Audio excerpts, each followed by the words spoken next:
नमस्कार, आप देख रहे हैं मिथिला दस्तक के माध्यम से आज किसान आंदोलन के कार्यक्रम में जो आज भारत बंद का ये आह्वान है विभिन्न राजनीतिक संगठन द्वारा।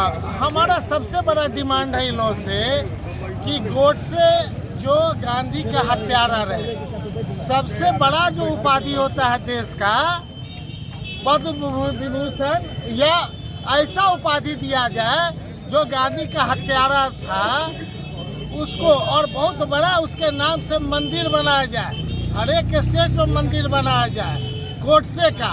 यही कि नहीं, अब अंतिम बाकी रह गया है कि इन लोग का जो कृत्य है कि देश की हत्या करना, गांधी की हत्या करके अब देश की हत्या पर ये लोग उतारू हो गए हैं।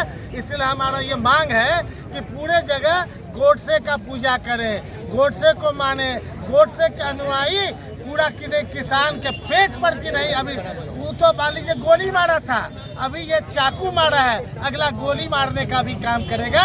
ये है गोडसे का हत्या।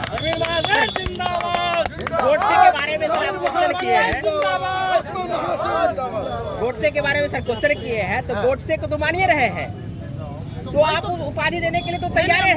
हम चाह रहे हैं कि उसके नाम से भारतीय जनता पार्टी के लोग, चूंकि हम लोग उसी वंशज के हैं, गांधी के वंशज के हैं, किसान उसी वंशज के हैं, यहाँ जितने लोग हैं उन्हीं को मानने वाले हैं। तो हमारा हत्यारा जो है उसके नाम से इतना बड़ा कि अवार्ड दिया जाए जो देश हित में कि नहीं नाम आवे, यही बाकी रह गया है।